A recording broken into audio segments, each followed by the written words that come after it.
Buenos días.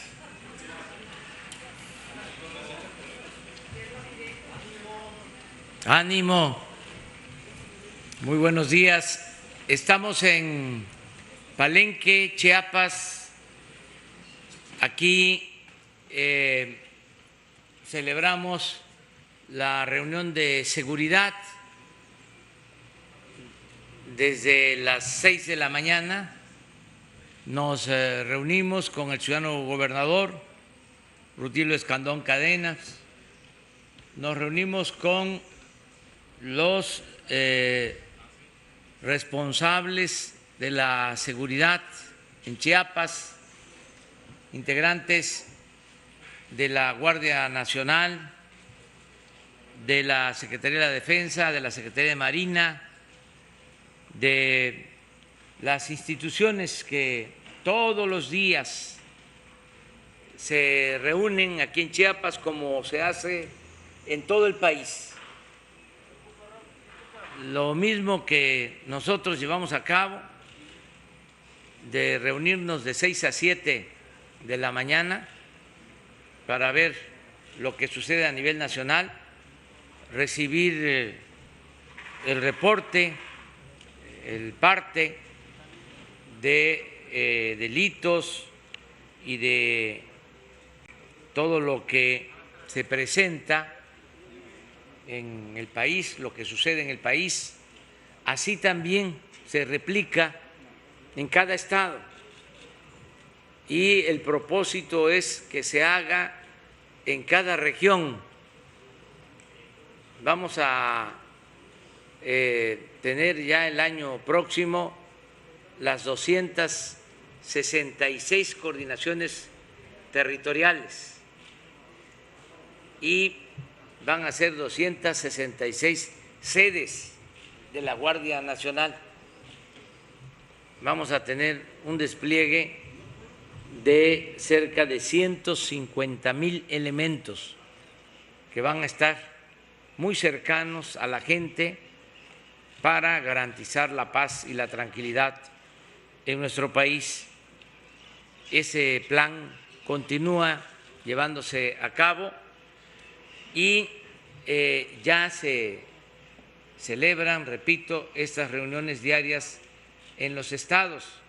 En el caso de Chiapas, la mesa que se reúne, que participa, que atiende el problema de la inseguridad, es encabezada por el gobernador Rutilio Escandón Cadenas. Es la mesa que mejor funciona en todo el país, porque no faltan y no mandan representantes a la mesa, sino que personalmente asiste el ciudadano gobernador. Y esto es muy alentador, porque el problema de la inseguridad no se puede delegar, hay que atenderlo de manera personal.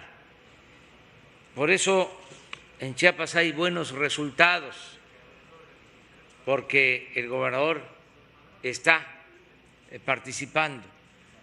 Lo mismo en la mayoría de los estados, donde los gobernadores se apersonan. Estuvimos ayer en Campeche y lo mismo el gobernador de Campeche, igual el gobernador de Yucatán, de Quintana Roo, y esto ayuda mucho. No es como antes, que el gobernador o el presidente de la República recibía un reporte cada semana, cada 15 días de lo que sucedía. Solo se le informaba diario si había un evento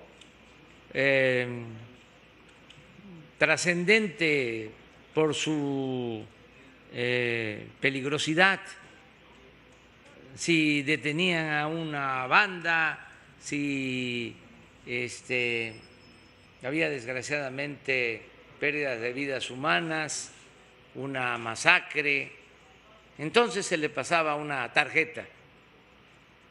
No es ya ese el estilo, la forma de gobernar ahora. Nosotros todos los días recibimos personalmente el reporte, el parte de lo que sucede en el país. Sabemos cuántos homicidios lamentablemente se cometen en las últimas 24 horas, cuántos robos a vehículos, a casa habitación, a transporte, secuestros, todo lo que tiene que ver con garantizar la paz, la tranquilidad. Esto lo recuerdo para que no se convierta solo en una rutina, sino que se conozca lo que hacemos para conseguir la paz y la tranquilidad en nuestro país. El día de hoy, pues vamos a que el gobernador Rutilio Escandón nos informe de la situación en Chiapas y que también informe el secretario de la Defensa, el general Luis Crescencio Sandoval González, y por la tormenta tropical, David León va a informar de Protección Civil sobre lo que está sucediendo, los daños que se ocasionan por estas lluvias intensas en el sureste del país. Ese sería el programa para hoy y posteriormente abrimos para preguntas y respuestas. Muy bien, eso que escuchamos es una guacamaya.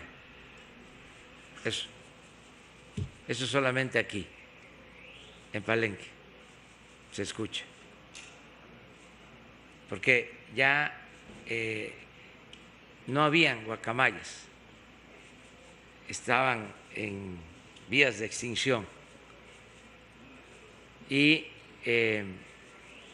se trajeron guacamayas, se adaptaron y regresaron a Palenque y ahora se pueden ver volando y son árboles, aves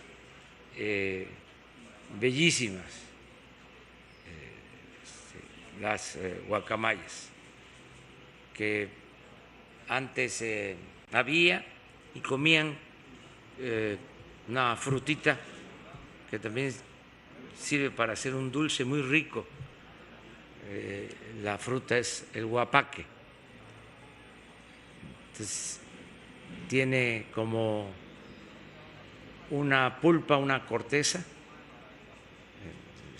la semilla del árbol de guapaque y contrario a lo que se piensa, la guacamaya no se come la pulpa, la corteza, lo de arriba, lo que cubre a la semilla, sino la semilla. Como tienen mucha fuerza en el pico, rompen la semilla y lo de adentro es lo que les gusta. Y con el pico van tirando la pulpa. Antes la gente recogía la pulpa, la lavaba y de eso se hace el dulce de guapaque, que es espléndido, suculento, pero esta es nuestra naturaleza, que tenemos que cuidarla, las guacamayas de Palenque y de Chiapas. Bueno, ya me desvié, pero pues no está mal, ¿verdad?, de hablar de eso, que también existe, esa es parte de nuestro medio ambiente, es nuestra naturaleza lo que tenemos que cuidar. La otra observación que quiero hacer, el otro comentario, tiene que ver con lo que se dio a conocer ayer sobre el número de fallecidos por la pandemia. Esto seguramente generó preocupación en el país porque pasó de 500 fallecidos de un día a otro a 1.000 fallecidos. Ayer, de acuerdo a esta información, fue el día con más fallecidos por la pandemia.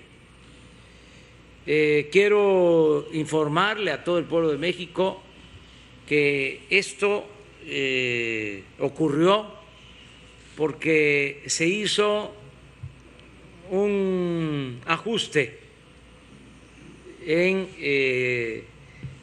defunciones que se habían presentado con anterioridad y que no se habían registrado o no se habían dictaminado. Y hubo este proceso de actualización, pero no significa que hayan fallecido en un día 1.000 personas. Eso lo quiero dejar muy claro. Ya lo explicó el doctor Hugo López-Gatell ayer por la tarde-noche, pero es importante que se sepa. Ayer mismo hubieron menos fallecidos en el país que los 1.000 registrados. Esto lo podemos observar bien en lo que sucedió en la Ciudad de México, en el Valle de México, que es donde tenemos más afectación por la pandemia. Y les quiero mostrar la información que me envió la jefa de gobierno al respecto.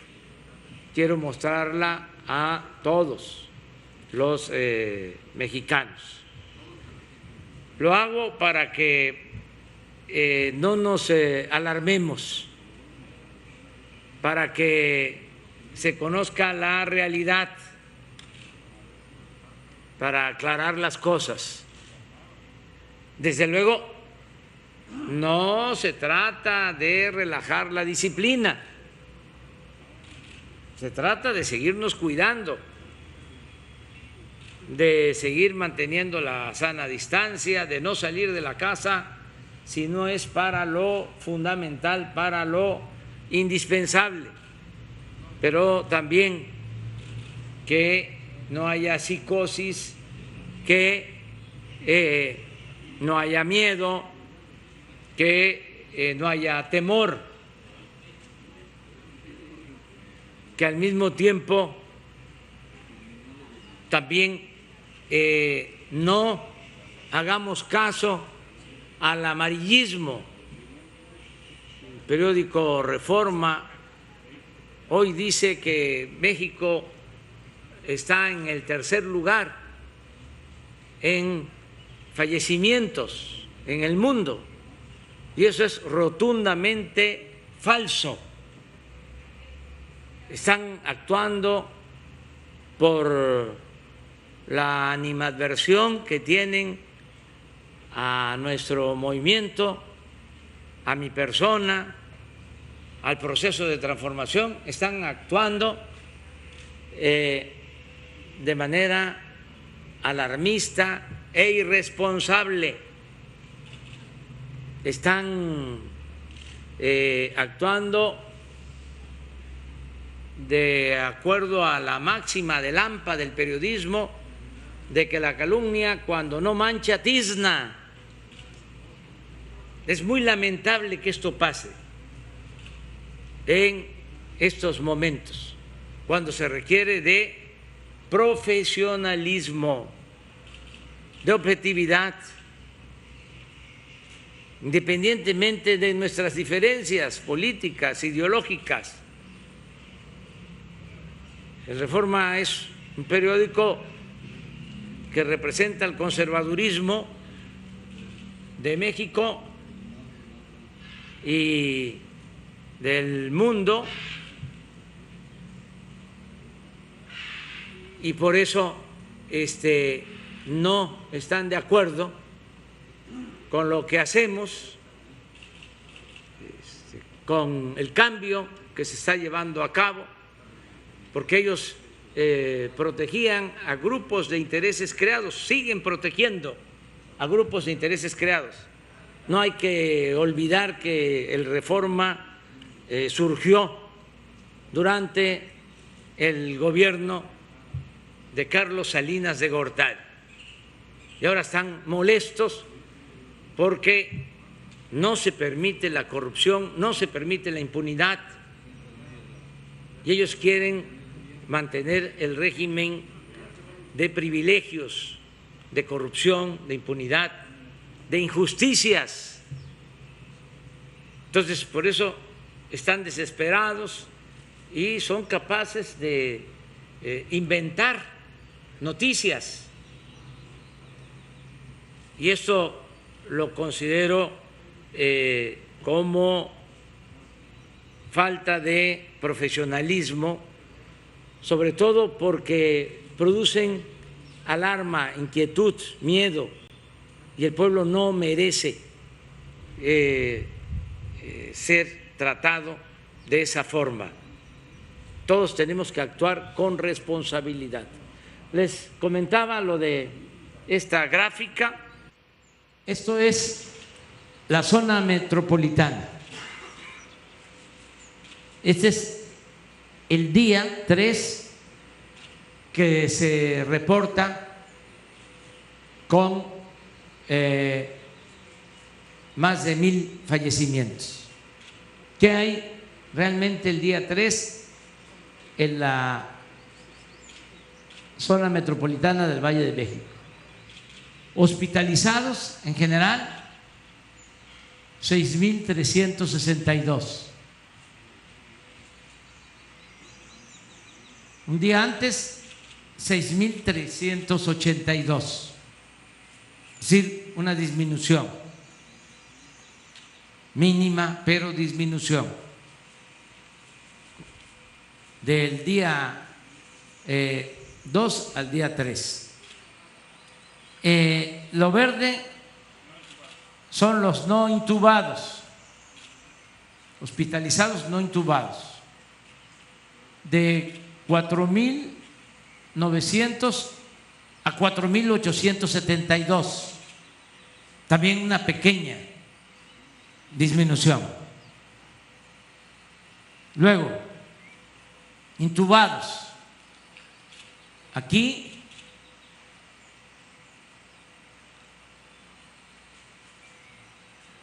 son 8 más intubados, de 1,482 a 1,490. Y abajo son los fallecidos diarios, que lamentamos mucho estas pérdidas humanas y no vamos a dejar de enviar nuestro pésame, nuestra solidaridad a los familiares, porque no son números, no son datos. Lo tengo que hacer por las circunstancias. Es mi responsabilidad informar. En el caso de fallecidos, 157. Un día antes 271. Y este día de 157 fallecidos en la zona metropolitana es el día que se registran los más de 1000 fallecidos, porque se hace una actualización. Esto lo quería informar. También ofreciendo disculpa a habitantes de otros países, porque, repito, todas las comparaciones son malas, y más cuando se trata de pérdida de vidas humanas, pero me veo obligado a hacerlo. Me gustaría que se pusiera la lámina en donde se compara a México con otros países. Daniel Asaf tiene esta gráfica, son datos de anoche, incluidos ya los más de 1000 fallecidos registrados en comparación con otros países, para que se conozca cómo estamos, porque esta información no se difunde, desgraciadamente, no se da a conocer, solo es focalizar lo nuestro, no hablar de que se trata de una pandemia que afecta en todo el mundo y hacer creer de que solo es en México que está sucediendo esta desgracia, cuando se trata de algo que desafortunadamente afecta a muchos en el mundo, a millones de personas en el mundo.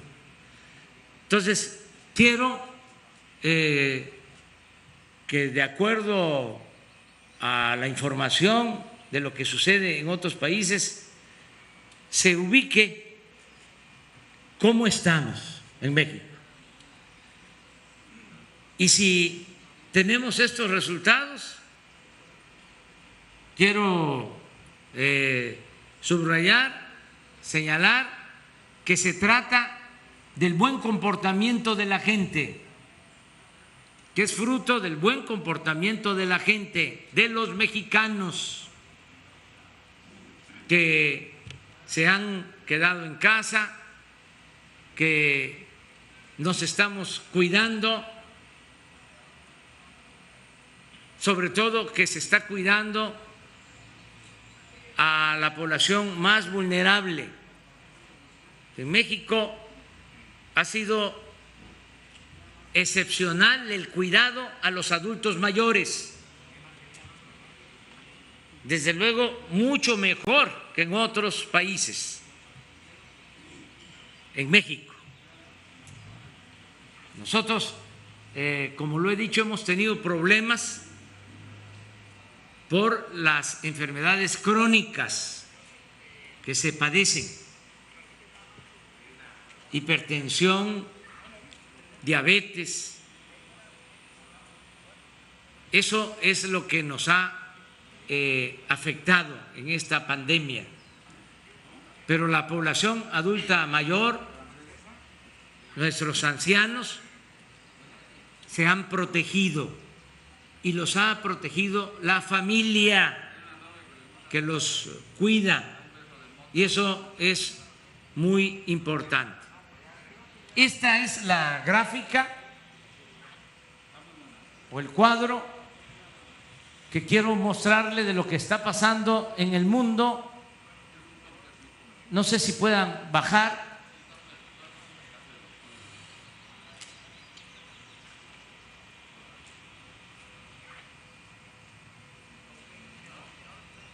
De 30 países México está en el lugar 18. Vamos de arriba hacia abajo. Esto vamos de los primeros. Desgraciadamente es Bélgica. Con relación a México, tienen 9 veces más fallecidos que nosotros, si se toma en cuenta la población. Reino Unido, Inglaterra, 6 veces más fallecidos que nosotros. España, 6 veces más fallecidos que nosotros. Y lamentamos mucho todo esto. Ofrecemos disculpa a estos pueblos, hermanos. Italia, 6 veces más que nosotros. Suecia, 5 veces más que nosotros. Francia, 5 veces más que nosotros. Países Bajos, 4 veces más. Irlanda, 4 veces más. Estados Unidos, nuestros vecinos, 3 veces más fallecidos que en México, de acuerdo a la población. Su población, 327 millones de habitantes. Llevan 136 días con la pandemia. 1.831.000 casos.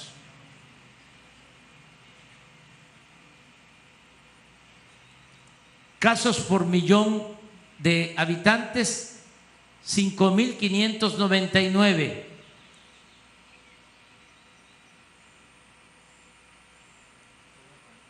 Defunciones, en el caso de Estados Unidos, 106.000 fallecidos. Para comparar con México, ellos tienen 106.000, nosotros tenemos 11.000 fallecidos. Como tienen casi 3 veces más población, por eso son 3 veces más fallecidos que nosotros. Suiza, 2 veces más. Canadá, 2 veces más fallecidos que nosotros. De América Latina, Ecuador, con menos población, 2 veces más fallecidos que nosotros en promedio. Brasil, 2 veces más fallecidos que nosotros. Perú, 2 veces más fallecidos que nosotros. Si suben, por favor.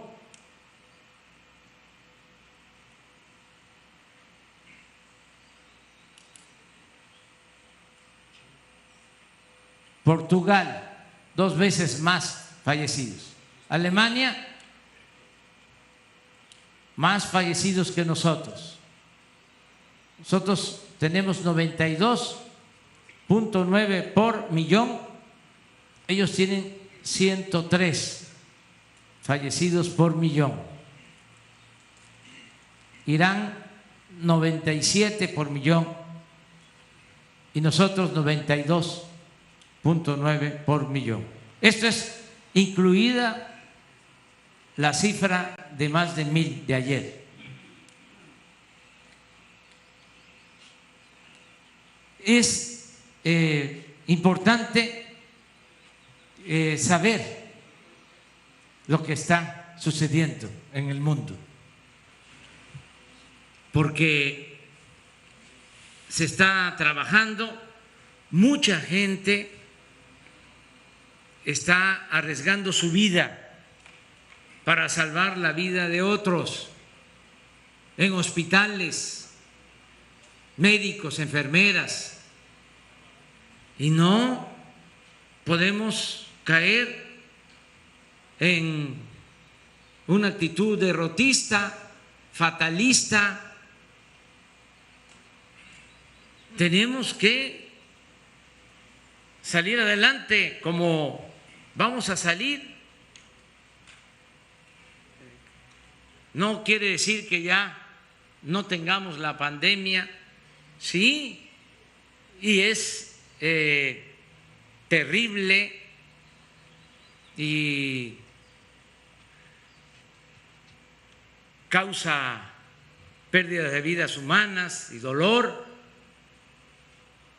pero vamos a seguir domando la pandemia, como lo hemos venido haciendo.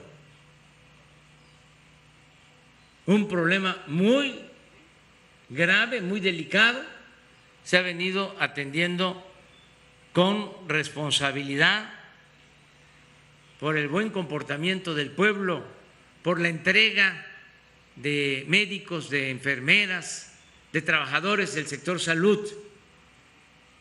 Y vamos a seguir así, cuidándonos,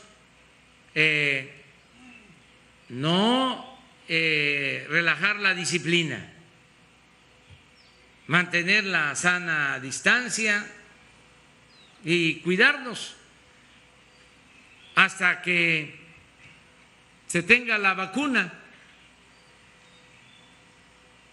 Pero podemos estar sin infectarnos si nos cuidamos, si hacemos caso de las recomendaciones de los médicos, de los especialistas. Y esta es la situación que quería comentarles sobre la pandemia.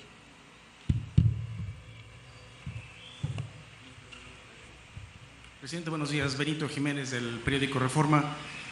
Sobre este tema, nada más la información que comentaba no es precisa. Lo que comenta es, lo que se publica no es que estamos en tercer lugar, lo que se publica es que son 6 países que ayer reportaron más de 1,000 muertes. O sea, no es que estamos en tercer lugar, es lo que no se publica eso. Nada más para precisar lo que comentaba. Y sobre este tema, preguntarle ¿dónde está la falta de estrategia o dónde está usted viendo que falta ajustes respecto a estos ascensos en cuanto a contagios, que hay que ajustar al respecto? Y sobre el tema de los reclamos de los gobernadores, un sector de los gobernadores que piden una reunión con usted para trabajar de manera conjunta sobre la emergencia sanitaria, presidente. Eso sería. Gracias. Pues a mí me gustaría,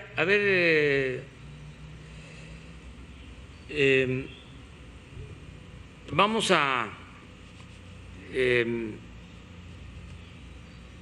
poner la nota del Reforma para que vean la mala fe,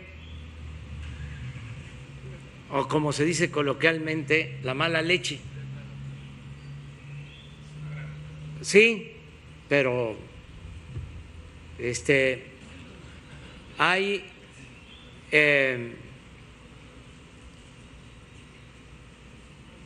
esa tendencia de ahora que se vea, vamos a ver cómo la lee la gente. Claro que cada vez entre más se miente, menos credibilidad hay, pero de todas maneras sí producen desconcierto y por eso hay que aclarar. A ver, Jesús, si aparece. Es que, no, es que este es un tema muy interesante, muy importante, porque es la información y es mucho lo que se desinforma, la manipulación, las noticias falsas,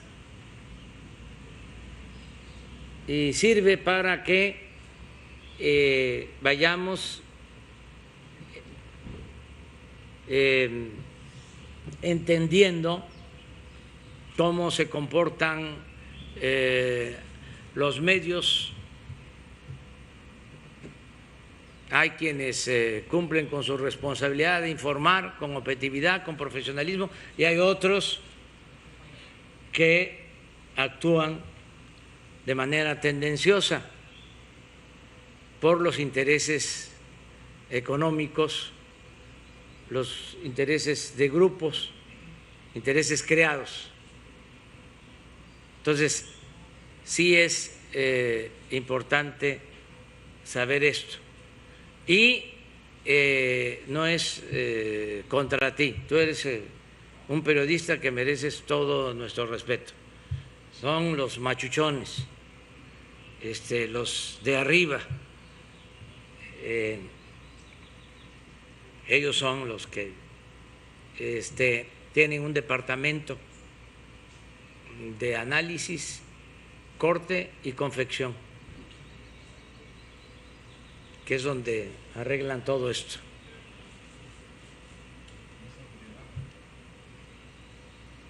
¿Sí va a aparecer?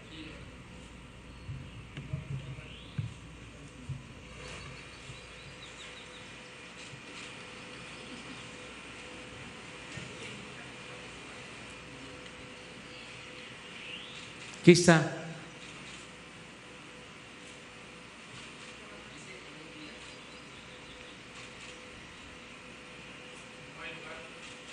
Desde abril y ayer. Pero ¿cuál es la cabeza? Es solo 6, ¿qué?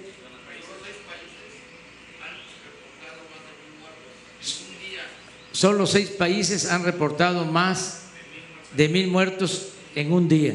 Ahí está México. Y desde luego,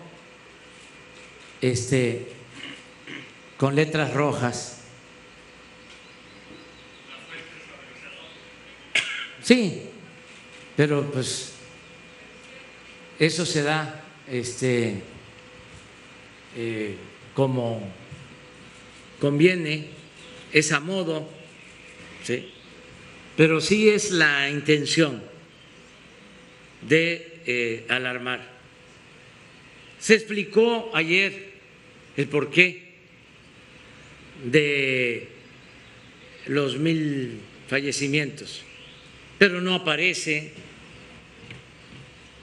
la explicación.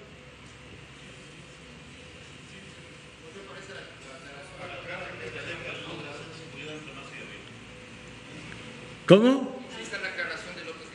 Sí, sí, pero el cuadro ya es el que prevalece. Entonces quería aclarar esta situación. Y acerca de lo que me preguntas, yo pienso que la estrategia ha sido correcta, ha sido adecuada.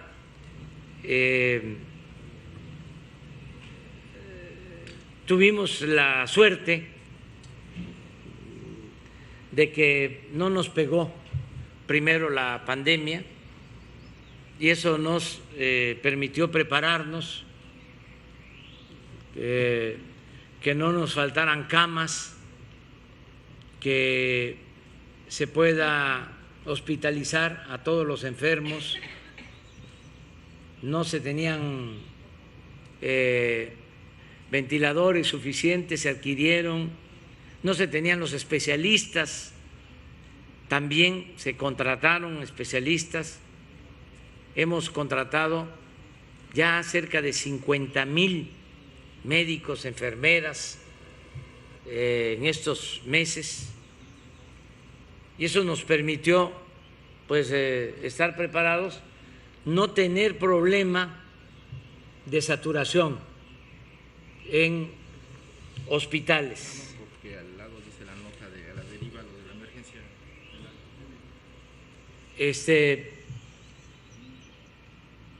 No, ahí está la otra, sí es que me vino aquí a soplar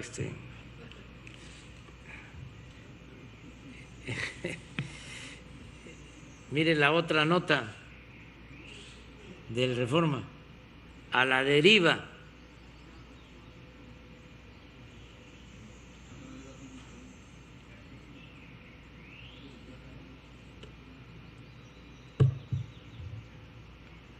Entonces, ya ahí cierro el paréntesis,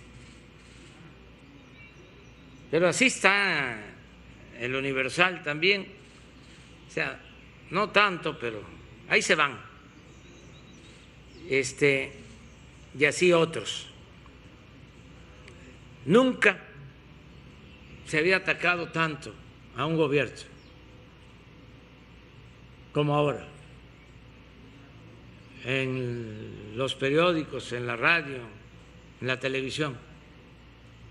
Todo era aplaudir y callar, quemarle incienso al presidente, lo cual ahora es un timbre de orgullo, porque ya hay libertades y ya la prensa no está subordinada, sometida al poder, como era antes. Es una prensa libre que puede ejercer su libertad a plenitud y que ya también no negocia, porque eso ya no se permite, con la libertad de expresión. Ejerce la libertad de expresión, ya no se negocia con la libertad de expresión. Bueno, te decía de que nos dio tiempo el que no nos pegara primero la pandemia, a prepararnos, a ver si se pone cómo estamos en camas de hospitalización en el país, de terapia intensiva. Tenemos espacios suficientes y nos ha ayudado mucho el que la conducción de la estrategia esté en manos de especialistas, de científicos. Tenía tiempo que no había un secretario de salud como el doctor Jorge Alcocer, que es un científico, Premio Nacional de Ciencia, una eminencia. Hubo tiempos en que fueron secretarios de salud abogados, economistas. Ahora no, ahora es un investigador del más alto nivel, del más alto rango. El subsecretario Hugo López-Gatell, lo mismo, un experto, un especialista. Entonces, la conducción de todo el proceso para enfrentar la pandemia quedó en manos de ellos. No fueron los políticos los que decidieron sobre el qué hacer. Todas las etapas las fueron diseñando ellos. Nos ajustamos todos a sus recomendaciones y eso ha funcionado. Y lo más importante, repito, es el comportamiento del pueblo de México y nuestras culturas, que siempre se hacen a un lado. Fíjense, los que desprecian nuestras tradiciones, nuestras costumbres, nuestras culturas, que ven nuestras culturas como anacronismos, como cosas viejas, que no tienen que ver con la modernidad, que no tienen que ver con la civilización, entre comillas. Pues todo eso está quedando de lado, está demostrando que esa modernidad impuesta, la civilización entre comillas, no es lo más recomendable, que la fortaleza de México se tiene en la gran reserva cultural que hay en nuestros pueblos. Por ejemplo, la importancia de la familia. ¿Por qué ahora, ante la pandemia, se cuida a los adultos mayores? Porque esa es una costumbre de nuestro pueblo, cuidar a los adultos mayores y cuidar a todos los integrantes de las familias. En México no hay muchos asilos de ancianos, como en otras partes. Les pegó fuertísimo en Europa la pandemia, entre otras cosas, porque tienen muchos asilos de ancianos. En Suecia, casi la mitad de los que perdieron la vida por la pandemia hasta ahora fallecieron en asilos de ancianos. Muy lamentable. Entonces, nosotros no tenemos esa costumbre. Nosotros tenemos a nuestros padres en nuestras casas y puede ser el asilo más costoso, porque hay asilos en México en donde se paga hasta 50, 60 mil pesos por mes, pero no es lo mismo. La felicidad no tiene que ver con lo material, el amor es otra cosa. Entonces, eso nos ayuda frente a la pandemia, la integración de nuestras familias, y nos ayuda mucho también el que se esté llevando a cabo un gobierno democrático, porque aquí no se impone nada, todo es por voluntad de la gente, y como hay buena relación entre el pueblo y el gobierno, sin toques de queda, sin prohibir nada, la gente escucha y está atenta y se ha portado muy bien, de manera muy responsable. Por eso tenemos que ir cuidando que no se extienda tanto el confinamiento, y tenemos que ir poco a poco caminando hacia la nueva normalidad, porque ya son muchos días y la gente ha hecho un gran esfuerzo, un sacrificio, y no todos tenemos espacios en nuestras casas.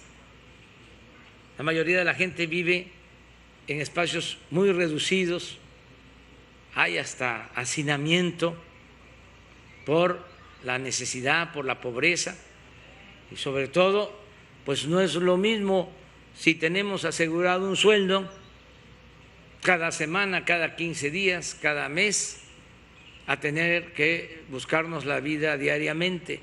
Entonces, tenemos por eso poco a poco, con protocolos de salud, ir regresando a la normalidad, porque hay quienes opinan de que nos volvamos a encerrar, que no haya movilidad para nada, pero eso pues tampoco es lo mejor. Tenemos que cuidarnos y poco a poco ir saliendo, ¿sí?, a hacer nuestra vida pública, de modo que no ha fallado la estrategia. Eso es lo que puedo comentarte.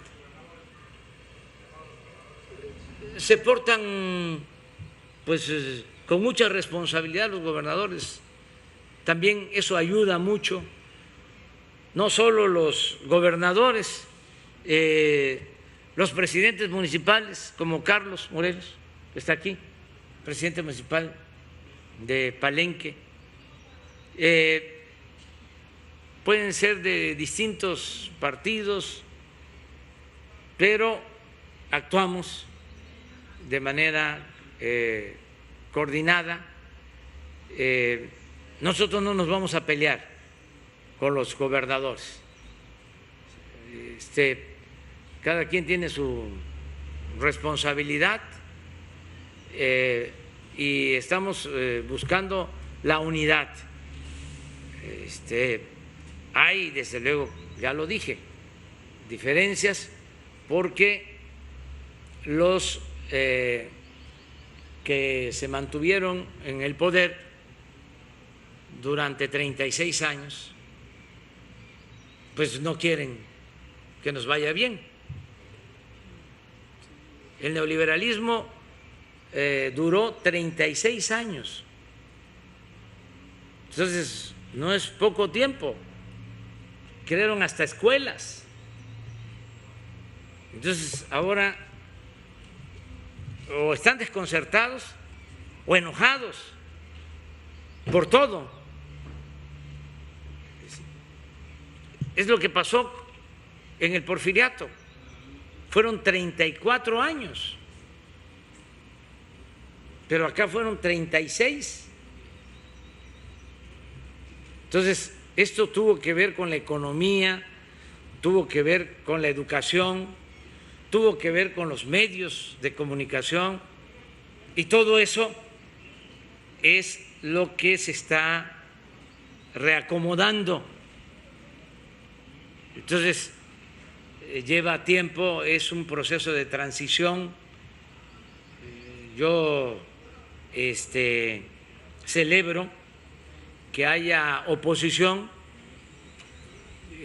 como la del Reforma, como la de los grupos que salen a manifestarse en contra de nosotros, que ejercen su derecho a disentir, los partidos opositores, el Partido Conservador, pero a pesar de los cuestionamientos hay un orden, no hay confrontación, no hay violencia. No, la confrontación es política, es de debate, y eso es válido porque esa es la democracia.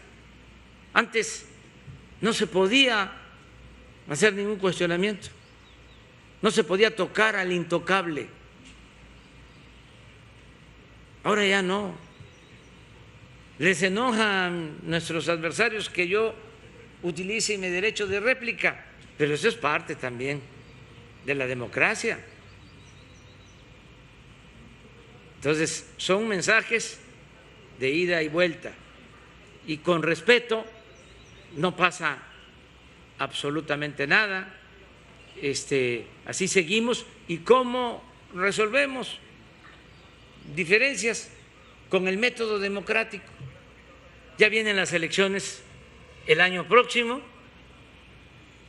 no están de acuerdo con lo que estamos haciendo, quieren que regrese el régimen de corrupción, de privilegios, de injusticias, pues a votar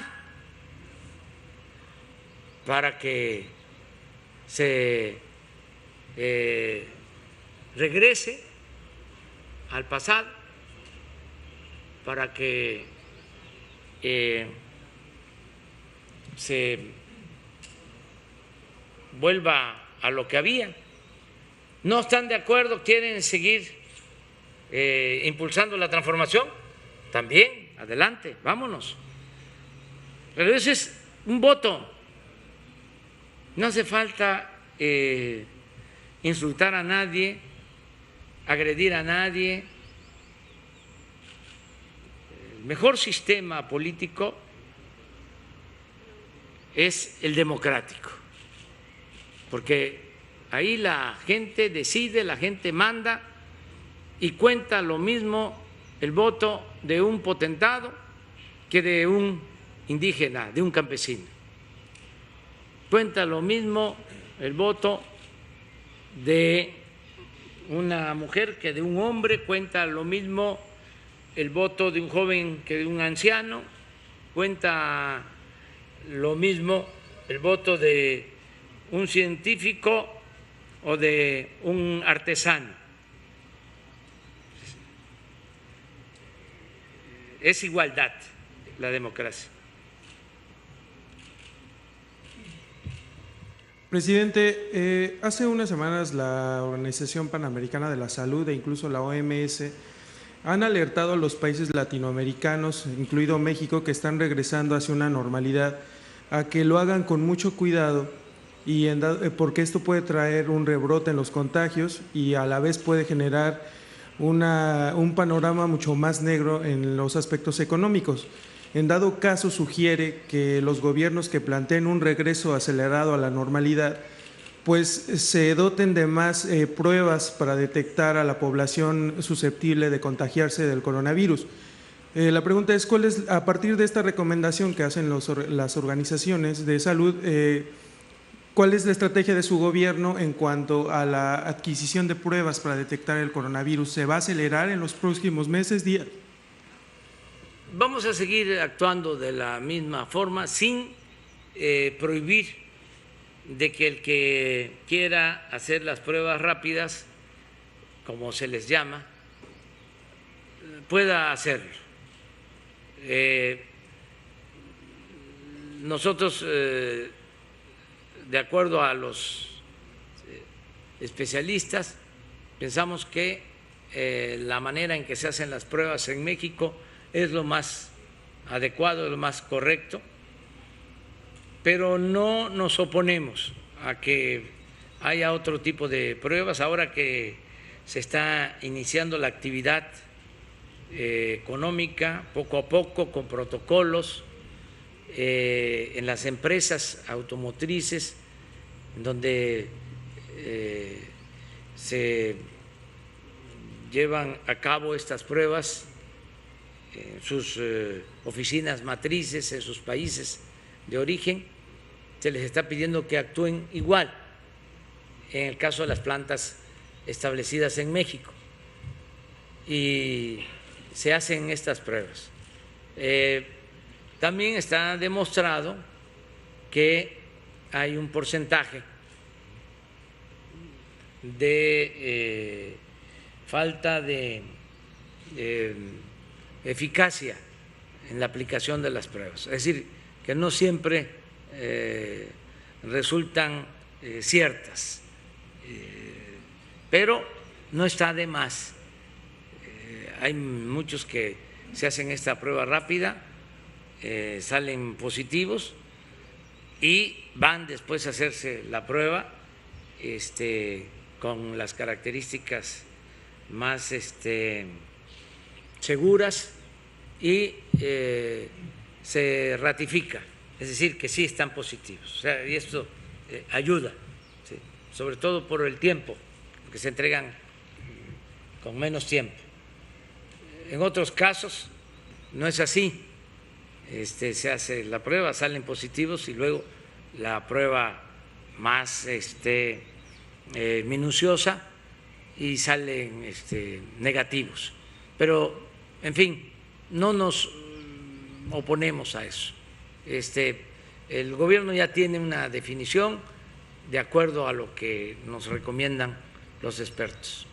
Ok, presidente. Y en otro tema quisiera preguntarle, hay una versión que corre en medios acerca de que su gobierno, a partir de los recortes presupuestales que se están planteando, pues ha dejado abandonado la construcción de la Terminal 3 del Aeropuerto Internacional de la Ciudad de México.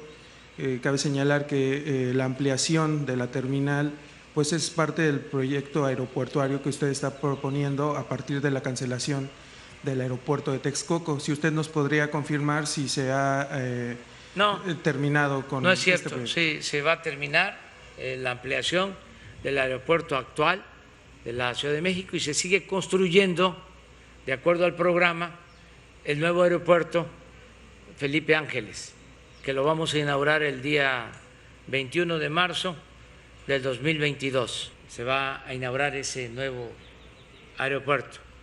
Y no solo se está rehabilitando la Terminal 2 del aeropuerto de la Ciudad de México, sino se va también a resolver el problema de hundimientos, porque tiene un problema de estructura. Toda esa zona es una zona de hundimientos, más donde iban a construir el aeropuerto de Texcoco.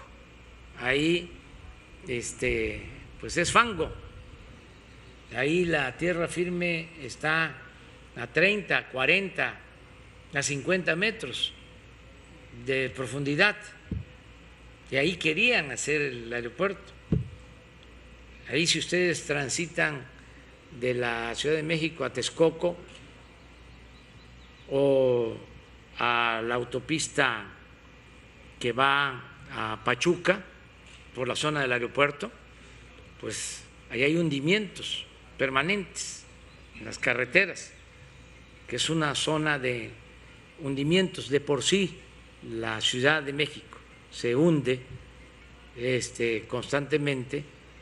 Esa zona es la que más se hunde en el Valle de México. Entonces, cuando se hace la Terminal 2, se toma en cuenta lo de los hundimientos, pero ya con el tiempo, esa terminal debe de tener como 12, 15 años y ya tiene hundimientos y tenemos que reforzar su estructura. Es parte del programa de rehabilitación de los aeropuertos, pero no se detiene nada. Hay muchas mentiras falsas. Ayer estaba yo viendo en las redes en donde se dio a conocer que vamos a cobrar impuestos por las mascotas. Imagínense, ni que fuese yo Santana. Ustedes saben que Santana, el dictador, al que fueron a buscar al extranjero los conservadores, después de que nos quitaron más de la mitad de nuestro territorio, todavía fueron los conservadores a traer a Santana. Bueno, y regresa Santana y expide leyes para cobrar impuestos por las ventanas y por las puertas que tenían las casas y hasta por los perros. Ese era Santana. Entonces, creen los conservadores que pues somos como ellos. Ayer apareció, no sé si puedes encontrar en la red Jesús, en donde estoy con un perrito, que dice noticia falsa. Entonces, hay muchas noticias falsas. Hay otra noticia falsa en donde ando o se estacionan no sé cuántas Suburban, 7 Suburban, y resulta que era de una boda de un político, las Suburban, y me las cargan a mí. Ya otras cosas, el día que estuvimos en Mérida, traía yo una guayabera, así como esta, miren. Me rayé porque esta es chiapaneca. A la medida. Chiapaneca, sí, ya a la medida, sí. Entonces, traía yo en Yucatán, porque es muy importante comprar lo hecho en México y sobre todo comprar lo hecho en cada estado. Entonces traía una guayabera yucateca allá en la península y sí me quedaba un poco larga, ¿no? Hasta por aquí, pero me hicieron una hasta por acá que parecía yo el comandante Borolas. Pero así están las redes, que son benditas redes sociales, porque de todas maneras ahí hay comunicación, hay debate, todas esas mentiras falsas ahí mismo se aclaran, y ahora hay muchos comunicadores.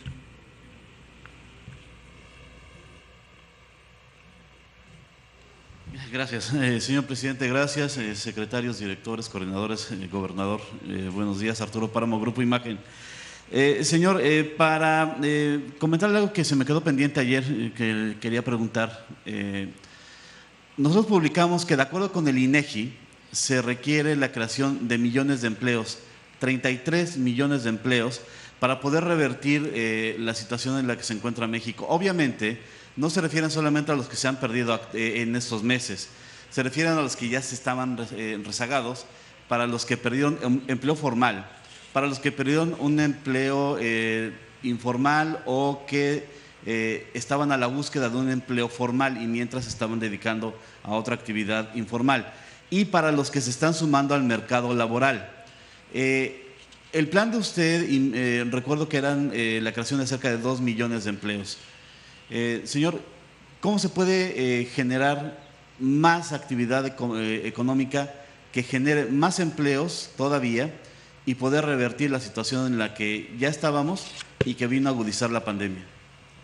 Pues destinando el presupuesto para atender a la gente humilde, a la gente pobre, destinar el presupuesto de la base hacia la cúpula, de abajo hacia arriba.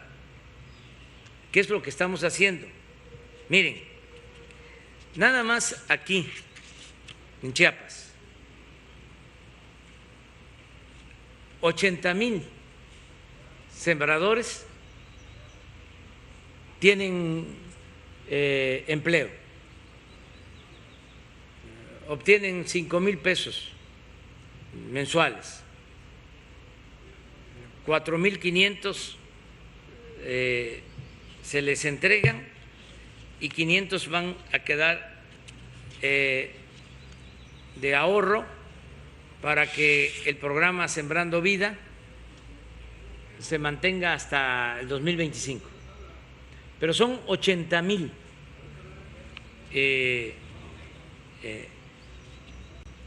empleos, no temporales, permanentes. ¿Cuánto se invierte en esto? 4,800 millones de pesos aquí en Chiapas. Este programa a nivel nacional este año se va a ampliar a 1 millón de hectáreas y va a generar 400,000 empleos. Solo este programa, 400,000 empleos. Es una inversión de alrededor de 27,000 millones de pesos. El año pasado eran 500,000 hectáreas, 200,000 empleos. Este año son 200,000 más, 500,000 más y 200,000 empleos más. El Tren Maya, este año 80,000 empleos directos. Y así,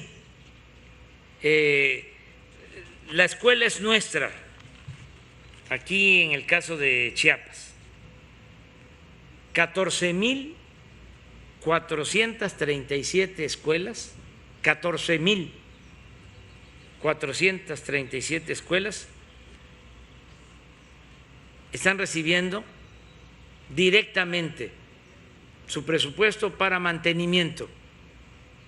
Es una inversión de 1,608 millones de pesos, pero no solo es la reparación de la escuela, es el presupuesto, son los empleos, porque si se va a hacer una barda, si se va a ampliar la escuela porque se hace un aula, pues se contrata a un maestro de obra, a un trabajador de la construcción.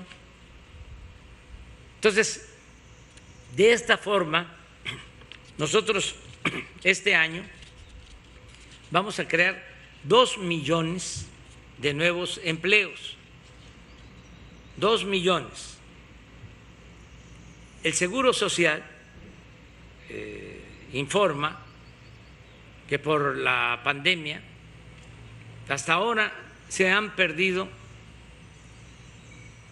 alrededor de 900,000 empleos.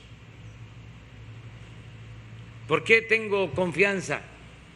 Porque los datos de abril del Seguro Social significaron una pérdida de empleo de 555,000 empleos perdidos, de 20,500,000 trabajadores inscritos en el Seguro Social, perdieron su trabajo. En abril, 555,000. Nos quedamos con menos de 20 millones en el seguro. En mayo, los técnicos, los expertos, también los que no nos ven con buenos ojos, aseguraban de que iba a crecer la cifra de desempleados del Seguro Social. Hablaban hasta de 600, 700,000 empleos perdidos en mayo. Tengo ya el dato preliminar, aunque se va a dar a conocer hasta el día 12. No llegó en mayo a 350,000 empleos perdidos. De 550 que se perdieron en abril, ahora 345,000 en mayo. Quiere decir, ya estamos tocando fondo. Yo espero que todavía, mi pronóstico es que todavía junio vamos a perder, pero que en total vamos a perder 1 millón de empleos. Estoy hablando de los trabajadores inscritos en el Seguro Social y que a partir de julio hasta finales de año vamos a recuperar. Va a ser un efecto V, así. Es decir, nos caímos y vamos de nuevo. Y esto ya se está manifestando en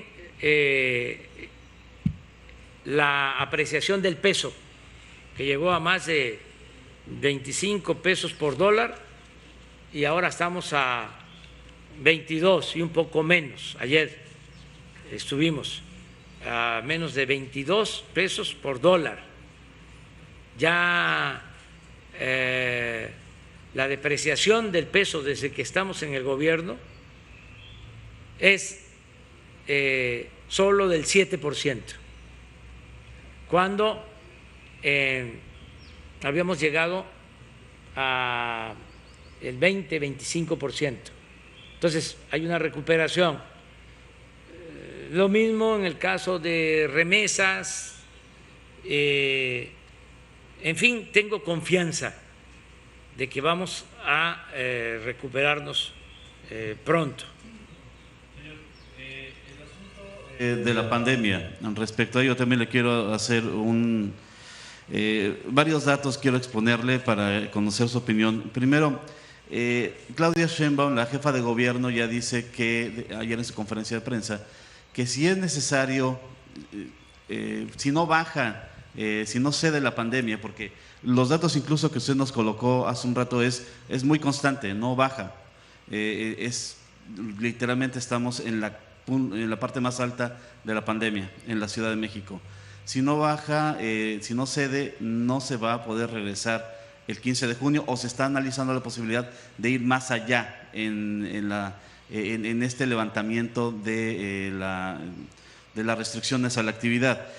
Hace un par de días el doctor Hugo López-Gatell decía que efectivamente estamos en la parte de más alta infección, de más alto riesgo de contagio en general en el país. Las cifras, pueden ser muy polémicas tal vez, pero las cifras están, y usted nos ponía ahorita una tabla en que México está en el lugar 18 de los países que por promedio de 1 millón, me parece que era. Por millón de habitantes. Por millón, estábamos en el lugar 18. Sin embargo, los que están arriba ya salieron de la pandemia. Hay algunos países europeos que ya no están registrando muertes, ya no se van a mover. México está en el punto más alto. Se va a mover esa tabla y México puede ser que suba en esa tabla. ¿Cuál es la previsión de ustedes? Porque estamos en un punto en el que mucha gente sí está relajando las medidas de seguridad. En la Ciudad de México ya se prohibió incluso que la gente, se sugirió que la gente ya no hable en el metro para evitar que haya este riesgo. Hay mucha gente que no usa cubrebocas aún en el transporte público o andando en la vía pública, en fin. Hay muchas señales, señor presidente, de que está muy complicada la situación. Yo entiendo el mensaje que usted quiere dar de confianza, pero ¿hasta dónde el gobierno está dispuesto a mantener las condiciones que están actualmente o tratar de seguir insistiéndole a la gente que se cuide y que tome medidas para evitar que esto se agrave todavía más, presidente? Lo más importante es la vida de las personas. Eso es lo que se pone en el centro. Entonces nosotros no vamos a poner en riesgo la vida de las personas. No es el caso. Si se presentara una situación de rebrote, ya sea en el Valle de México, en cualquier estado, de inmediato se toman medidas. Porque lo más importante es salvar vidas. Y estamos pendientes de todo lo que sucede. Por eso quise aclarar hoy esto de los 1000 fallecimientos, porque sí es fuerte. El registro de los sospechosos se tiene que actualizar. Eso Sí, queda claro. de 500 a 1000. Pero cuando se actualizan las cifras en el tiempo, no cede. Debería, sí, lo estamos viendo en la misma Ciudad de México. A ver, ¿por qué no volvemos a poner Yo quisiera que desapareciera por completo el virus, pero no es así, es una pandemia. Pero sí quiero mostrarles.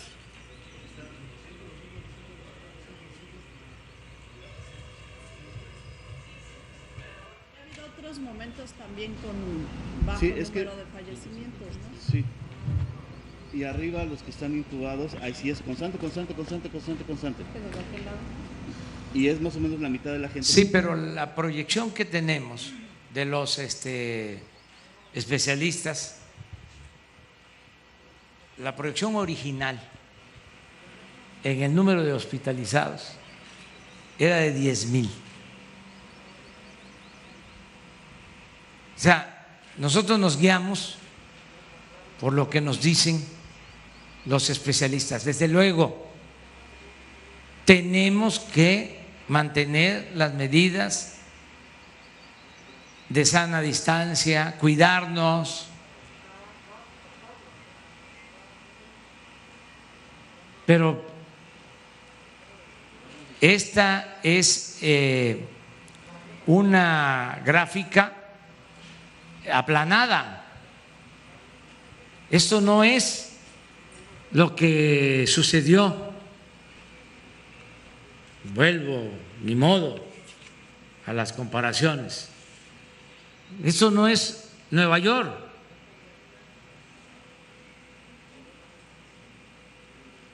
Es distinto. Entonces yo espero que ceda, que se mantenga en descenso la pandemia. Si no fuese así,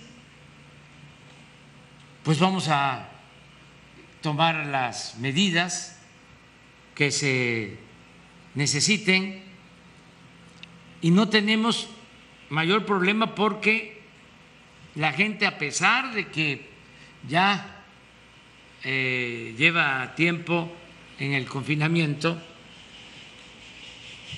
actúa con mucha responsabilidad, pero no queremos también exagerar,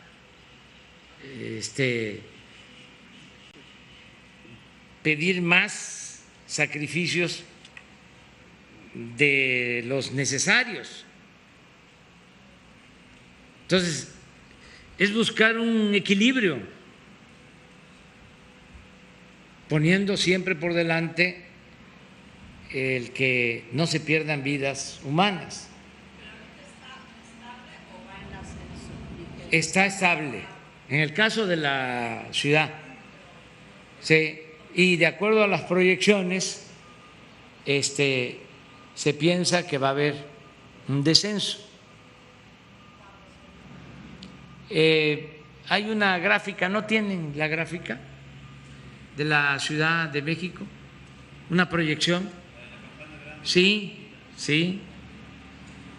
Entonces, esperemos que esto suceda. Lo deseamos. Es muy triste el estar hablando de estos temas, recibiendo estas noticias para cualquier persona, más si tenemos una responsabilidad, porque somos responsables, no somos culpables, pero sí somos responsables. Sí.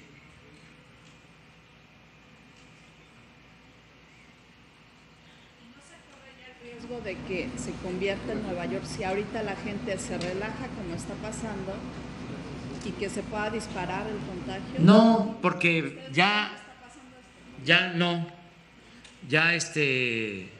porque además si fuese por la nueva etapa se expresaría después. Sí. Quizá no 2 semanas, pero sí 1 semana, 10 días. Entonces, esto es lo que ya venía de tiempo atrás, es decir, de la tercera etapa. Presidente, ¿usted cómo se está cuidando? ¿Usted toma algo? ¿Usted vimos en alguno de los eventos del tren que sí le ponían alcohol, le tomaban? Sí, yo soy cuidadoso. ¿Qué medidas toma usted a diario? Lo mismo que yo recomiendo y que a mí me han dicho, la sana distancia, mantener sana distancia, pues el aseo, el lavado de las manos, básicamente la alimentación, pues comer saludable, no comer productos chatarra, pero también eso es voluntario, no puede ser obligatorio. Y estar bien con nuestra conciencia, no mentir, no robar, no traicionar, eso ayuda mucho para que no dé el coronavirus. Bueno, muchas gracias. Nos vemos más tarde en el banderazo del tren. Muchas gracias.